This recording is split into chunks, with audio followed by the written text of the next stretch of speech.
하나님 말씀은 요한복음 17장 1절부터 5절까지입니다.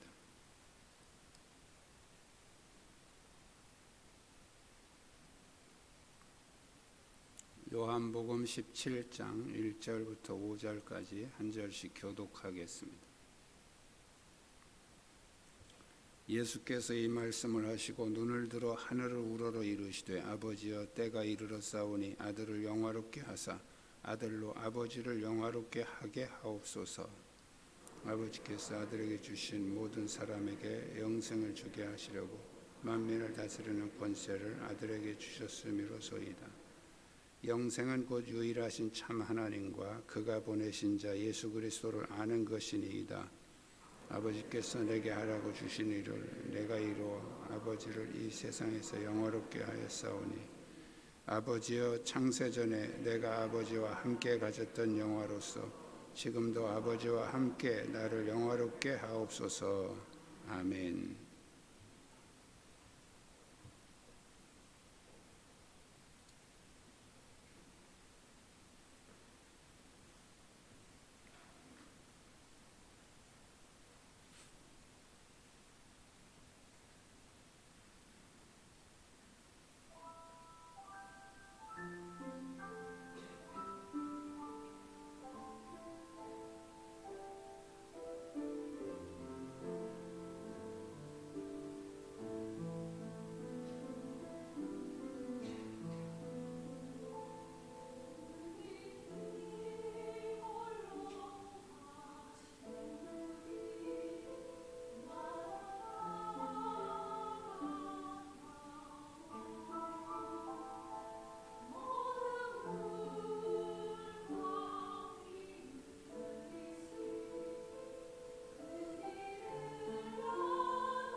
감사합니다. 주위에 있는 분들과 서로 인사 나누시기 바랍니다.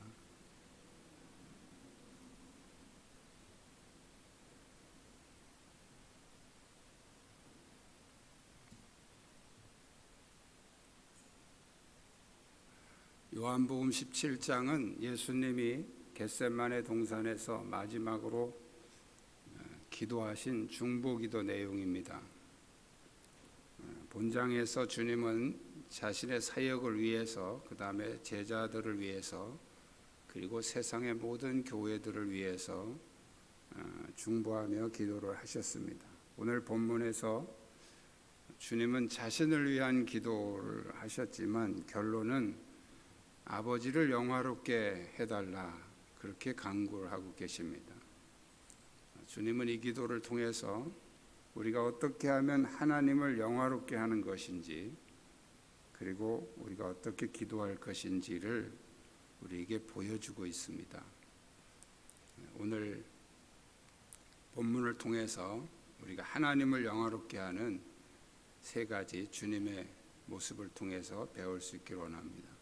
첫 번째는 영혼의 때를 분별하라는 것입니다.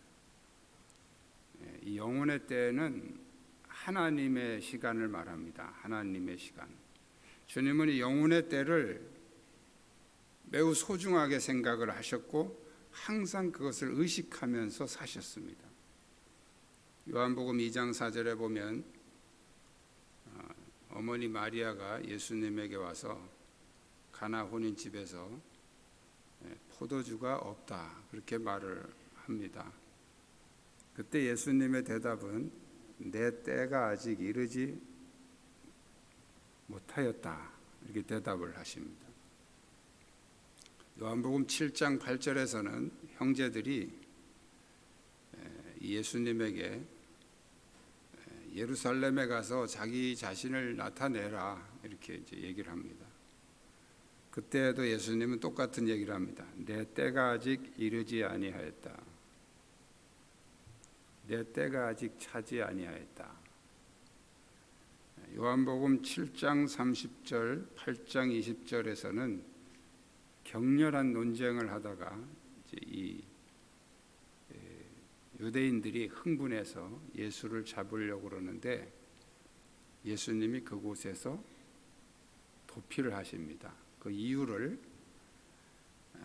이는 아직 때가 이르지 아니하였다, 이렇게 설명을 하고 있습니다. 예수님이 말씀하시는 이 때, 또 오늘 본문에서 말씀한 이 때는 예수님이 십자가와 부활을 통해서 구원을 완성하시는 그 하나님의 타이밍을 말합니다. 그 때를 말합니다. 오늘 본문에서는 지금까지 예수님은 계속해서 내 때가 이르지 않았다, 내 때가 차지 않았다, 이렇게 말씀하셨는데 오늘 본문에서는 아버지여 때가 이르렀사오니, 때가 이제 됐어요, 그 말이죠. 이제 때가 됐어요.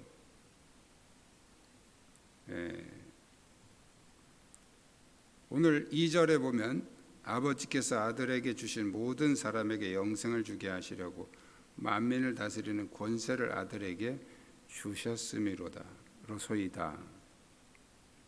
육신으로 오셨던 주님이 다시 영화로운 부활의 몸으로 회복되게 하실 것을 이제 기도하신 내용이죠. 아들을 영화롭게 하시면 그 주님이 다시 아버지를 영화롭게 한다. 그러니까 아버지와 아들, 하나님과 예수님이 하나됨을, 일체되심을 말씀하고 있는 것입니다. 인간의 관계에서도 아버지와 아들은 거의 사람들이 같은 수준에서 봅니다. 그래서 아들이 어떻게 하느냐에 따라서 그 아버지에 대한 평가도 같이 나오죠. 그래서 아들이 사람들에게 아주 칭찬받을 일을 하면 그 누집 아들이야, 누구 아들이야, 이렇게 아버지를 꼭 끼고 들어가죠. 또 아주 못된 짓을 해가지고 이렇게 사람들에게 욕먹을 짓을 하면 그 누구 아들이야, 이렇게 또 자꾸 아버지를 캡니다. 그러니까 이것은 아버지와 아들이 거의 같은 수준에서 사람들은 평가를 하고 본다는 겁니다. 오늘 본문에서도 예수님은 아버지께서 나를 영화롭게 하시면 내가 또 아버지를 영화롭게 하겠다. 그런데 예수님이 오늘 중요한 것은 세상에서라고 하는 표현입니다. 세상에서. 그러니까 모든 때를 하나님이 계획하셨고 하나님이 설계하셨고 단지 예수님은 그 하나님의 계획 속에서 아버지의 때를 맞춰 가신 거예요. 앞서가지도 않고 뒤로 처지지도 않고 그 하나님의 때에 항상 기준을 맞췄다는 거예요. 그 하나님이 원하시는 때를 맞춰 사는 것, 그것이 바로 하나님을 영화롭게 하는 것이다. 이 사실을 믿으시기를 축복합니다. 자꾸 내 때에다가 하나님을 맞추려고 그래요. 내가 원하는 대로 하나님을 끌고 가려고 그래요. 그거는 잘못된 신앙이에요. 우리는 하나님이 원하시는 그리고 하나님이 섭리하시는 그 때에 맞춰서 나를 거기다 맞춰서 순종하는 것이 하나님을 영화롭게 하는 것이고 그게 바른 신앙입니다. 내가 원하는 대로 막 하나님을 끌고 다니지 마십시오. 하나님이 원하시는 대로 나는 보조를 맞추고 순종하는 것이 바로 하나님을 영화롭게 하는 것입니다. 두 번째로 하나님을 영화롭게 하는 방법은 생명의 복음을 전하라는 거예요. 2절은 권세의 범위를 말하고 있어요. 아버지께서 아들에게 주신 모든 사람에게 영생을 주게 하시려고 만민을 다스리는 권세를 아들에게 주셨음이로소이다. 이 권세는 아버지께서 주신 것이다. 3절은 영생의 본질을 말하고 있죠. 영생은 곧 유일하신 참 하나님과 그가 보내신 자 예수 그리스도를 아는 것입니다. 즉 아버지께서 주신 자는 하나님을 유일하신 참 하나님으로 그 다음에 예수님을 그분이 보내셨다는 사실을 믿는 것으로 영생이 주어진다는 것입니다. 여기 3절에서 아는 것이다, 안다 하는 이 말은 지식적인 알을 말하는 것이 아니고 하나된 관계를 의미하는 것입니다. 하나된 관계. 예수님이 말씀하신 내가 네 안에 네가 내 안에 하는 그것을 이제 안다라고 표현한 것입니다. 그리스도의 생명력이라고 하는 것은 지식에서 오는 것이 아니죠. 항상 관계에서 오는 것입니다. 그래서 예수님이 영생에 관한 말씀을 하실 때에 공통점은 항상 이 관계성에서 얘기를 하신다는 거예요. 근데 우리는 자꾸 이걸 지식으로 이해를 하려고 하니까 잘 안 맞는 거죠. 그렇다면 우리가 예수님의 생명을 어떻게 나눠줄 수 있을까요? 그것은 바로 예수 그리스도의 복음을 전하는 것입니다. 이 복음을 전한다는 말 속에도 관계성을 여러분들이 생각하셔야 돼요. 그냥 가서 교회 나오세요, 예수 믿으세요 하는 그런 단순한 어떤 지식 전달이 아닙니다. 관계성이에요. 내가 그 사람과의 관계성.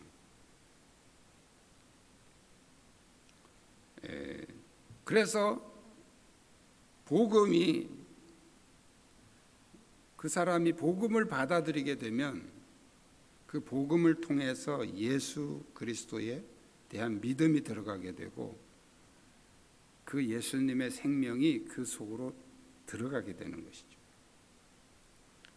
한 영혼이 구원받는 것은 하나님을 가장 기쁘게 하는, 영화롭게 하는 것이다 하는 겁니다.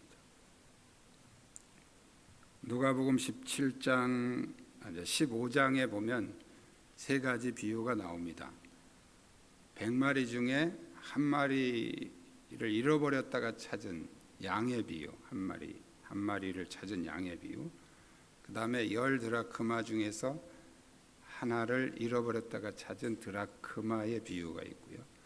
그 다음에 두 아들 중에서 하나를 잃어버렸다가 찾은 탕자의 비유가 나옵니다. 세 가지 공통점이 다 잃어버렸다가 찾은 거죠. 자, 그런데 잃어버렸다가 찾았을 때 공통점이 뭐냐면 주인이 너무 즐거워한다는 거예요. 그래서 성경에는 뭐라고 표현하냐면 이웃 사람들을 초청해 가지고 나와 함께 즐기자. 내가 잃어버렸던 양을 찾았다. 내가 잃어버렸던 드라크마를 찾았다. 그리고 우리 집 나갔던 둘째가 돌아왔다. 나와 함께 즐기자. 우리 말로 하면 잔치하는 거죠. 잔치. 서양식 표현으로 하면 축제를 하는 것이고 우리 말로 하면 잔치를 하는 것이죠. 똑같이 다시 찾은 것에 대한 그 기쁨, 이것은 양에 대한 얘기가 아니고 돈에 대한 얘기가 아니고 하나님 아버지의 영혼에 대한 얘기입니다. 그러니까 모든 인류는 하나님이 창조하셔서 하나님이 에덴 동산에서 하나님과 더불어 살게 만드셨는데 범죄하고 타락함으로 말미암아 에덴 동산을 잃어버렸죠. 추방당했죠. 그래서 하나님의 입장에서 보면 모든 사람은 지금 잃어버린 자식이란 말이에요. 그러니까 그 잃어버린 자식을 다시 돌아오게 하는 게 뭐냐면 복음 전도예요. 단순하게 우리 교회 부흥시키고 교인 한 명 더 채우고 그런 게 아니에요.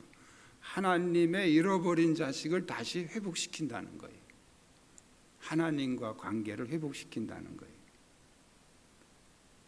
그래서 우리가 한 사람 전도해서 왔을 때도 기쁘잖아요. 우리도. 근데 하나님은 그런 정도가 아니고 잔치를 벌일 만큼 기뻐하신다는 거예요. 할렐루야.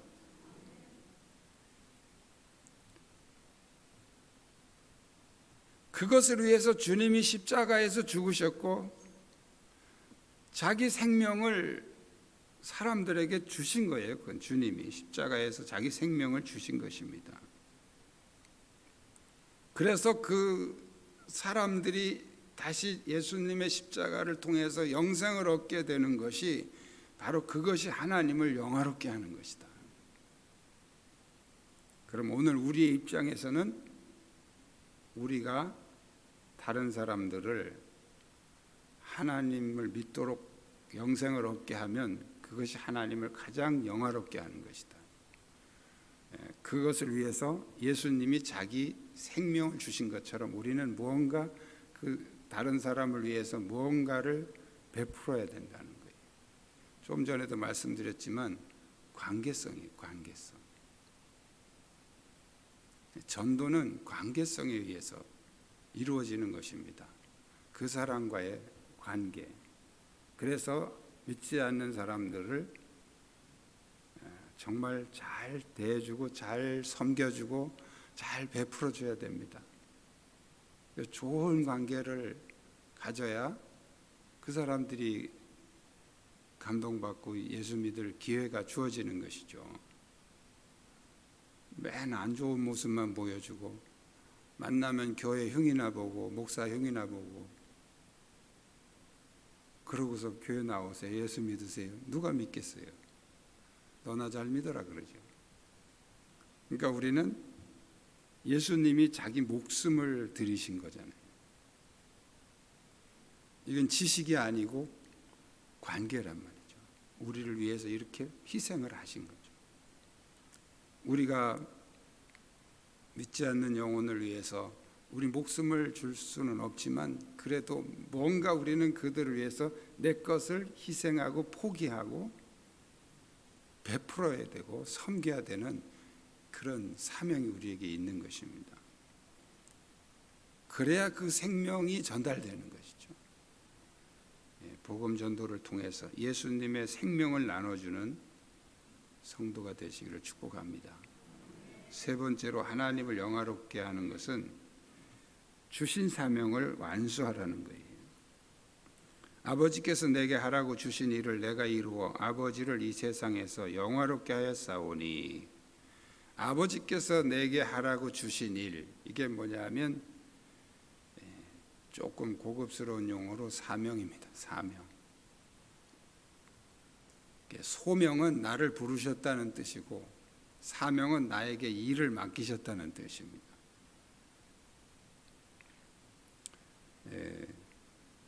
예수님은 아버지께서 주신 그 사명을 완수해서 하나님을 영화롭게 했다. 아버지 일을 영화롭게 했다는 거예요. 그런데 더 중요한 단어는 이 세상에서입니다. 이 세상에서. 아버지께서 내게 하라고 주신 일을 내가 이루어 아버지를 이 세상에서 영화롭게 하였사오니. 우리는 이제 천국을 가면 그 천국에서는 영원히 아버지를 영화롭게 하는 거예요. 당연한 거, 그건 당연한 것이고, 문제는 이 세상에서 영화롭게 하는 거는 쉽지 않단 말이에요. 예수님이 이 세상에서 내가 아버지를 영화롭게 했다. 이것은 중요한 사실을 우리에게 말씀해 주고 있죠. 하나님이 영광을 받으시는 것은 이 세상에서 하나님의 자녀들이 사명을 어떻게 감당하느냐에 따라서 영광을 받으시기도 하고 영광을 못 받으시기도 하고 거기에 달려 있다는 거예요. 자칫하면 아까도 말씀드렸지만 자녀가 잘하면 아버지가 칭찬을 받고 영광을 받죠. 참 자식 잘 키웠어, 자네. 자네 아들이 이번에 뭐 했다며. 그래서 막 이제 칭찬을 받고 영광을 받는데, 반대로 제대로 못하고 욕먹을 짓만 하면 그 아버지도 욕을 먹는단 말이에요.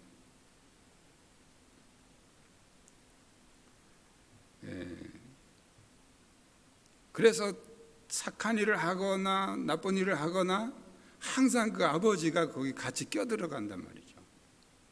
그 자녀의 아버지, 부모가 그 아들의 행동에 의해서 부모의 명예가 높아지기도 하고 떨어지기도 한다는 거죠. 우리가 하나님의 자녀죠. 하나님의 자녀인데 우리가 어떻게 하느냐에 따라서 하나님도 항상 같이 포함됐단 말이에요. 하나님이 영광을 받으시기도 하고 욕을 먹기도 하고, 그 하나님이 뭘 잘못해서 그런 게 아니에요. 우리에 의해서 하나님이 자동으로 이렇게 같이 들어간단 말이죠. 우리가 하나님의 자녀이기 때문에 그런 거예요. 하나님이 뭘 잘못했다고 하나님 욕하냐 이렇게 말하면 안 돼요. 우리가 잘못해서 하나님 욕을 먹는 거예요. 우리가 사명을 잘 감당하면 하나님의 영광이 드러나게 되죠. 원래 세상 사람들은 하나님 별로 안 좋아합니다. 교회도 안 좋아해요. 그냥 공연히 욕하는 사람들도 있어요. 크게 교회 때문에 피해 본 것도 없는데 그냥 공연히 욕하는 사람들도 있어요. 그 세상 사람들 별로 안 좋아해요, 교회를. 그걸 가지고 왜 안 좋아하냐 그럴 필요도 없어요. 그 당연한 거죠. 배우의 영이 다르기 때문에 그런 거예요. 배우의 어둠의 영이 사로잡고 있는 사람들은 당연히 교회를 좋아할 리가 없는 거죠. 영적으로 보면 적군인데 좋아하겠어요? 자, 그런데 하나님의 자녀인 우리가 정말 멋있게 좋은 일을 하면 이 사람들 욕하면서도 자기들끼리 그럽니다. 역시 교회 다니는 사람은 틀려 이렇게 말합니다. 근데 욕먹을 짓 하면 뭐라 그럽니까? 교회 다니는 것들이 더 하더라 이렇게 얘기를 한단 말이죠. 교회 다니는 사람들이 뭐 더 하겠어요? 근데 자기들하고 비슷하게 하면 더 하다고 이렇게 욕을 하는 거예요.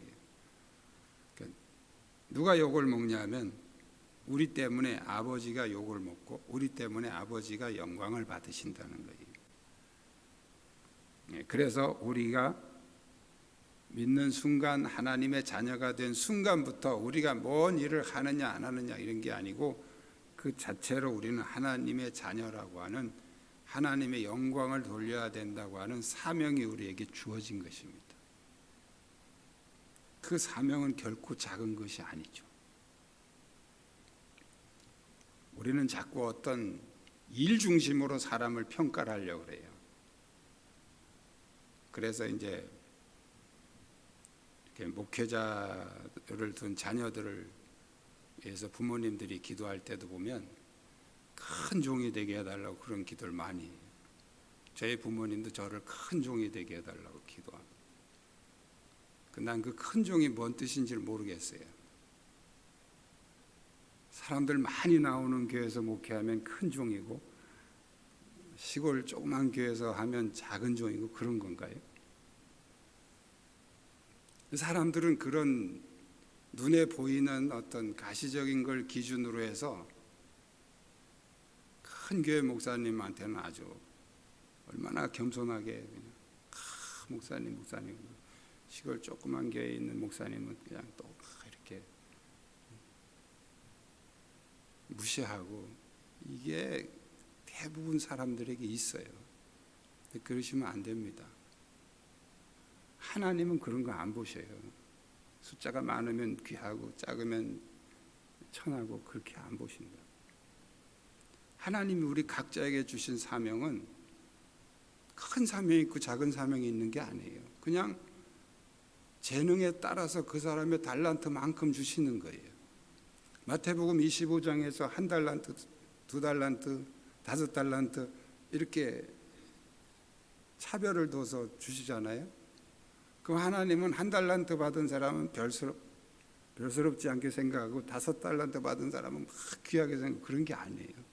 하나님은 똑같이 귀하게 보시는 거예요. 단지 맡긴 일이 좀 다를 뿐이에요. 1달란트 받은 자가 천해서 그런 게 아니에요. 중요한 것은 내게 무엇을 맡겼든지 그것을 성실하게 감당하는 게 그게 중요한 거예요. 큰 중책을 맡으면 뭐합니까? 안 하는데. 안 할 책임을 맡으면 뭐하냐고요. 그건 하나님 앞에 엄청나게 책망받을 각오하셔야 돼요. 빈둥거리고 게으름 피우려면 그 각오하셔야 돼요. 반드시 마지막 하나님 앞에서 하나님 다 계산하십니다. 그런 거 받는 게 중요한 게 아니에요. 제가 지금 혀가 아파가지고 막 혀가 꼬이네요. 내가 받은 것이 작고 크고 그거는 우리가 생각하는 기준이죠. 하나님은 똑같은 거예요. 내게 받은 것, 내게 주신 것에 대해서 얼마나 성실하게 감당하느냐, 그걸 하나님이 귀하게 보시는 거지. 무슨 큰 종 작은 종 그런 기도할 필요도 없어요. 큰 종이 어디 있고 작은 종이 어디 있어요. 하나님 앞에는 다 귀한 존재고 다 소중한 존재고. 여러분이 자녀들을 생각을 해보십시오. 똑같아요. 하나님도 좀 어렵게 살고 가난하다고 자녀 무시하고 뭐 부자 된 그런 아들은 뭐 그냥 귀하고 그렇게 생각합니까? 그 친자식이 아니라서 그런 거죠. 다 소중한 거예요. 자녀는 오히려 어려운 자녀일수록 더 부모는 마음이 애틋하고 더 관심을 갖고 그러잖아요. 하나님도 똑같아요. 우리가 하나님 앞에서 내게 주신 사명이 무엇인지 그건 중요한 게 아니에요. 그걸 가지고 얼마나 내가 하나님의 영광을 위해서 살았는지 그게 중요한 거예요.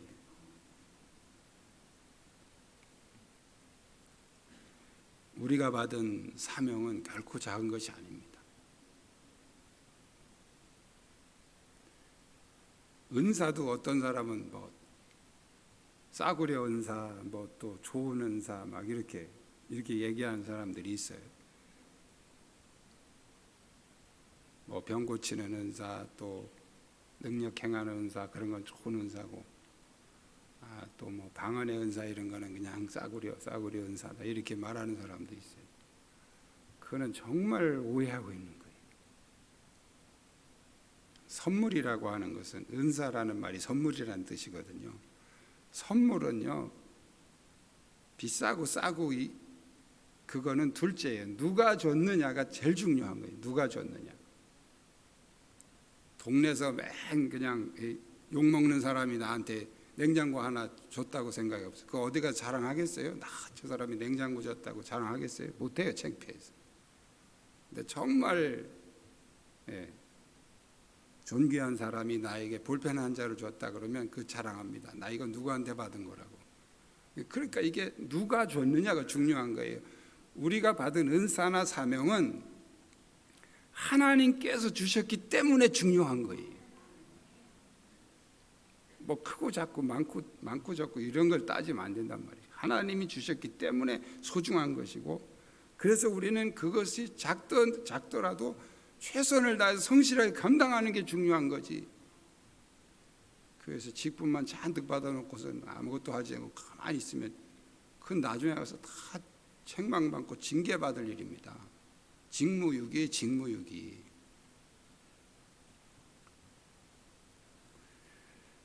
영혼의 때를 분별하시기를 축복합니다.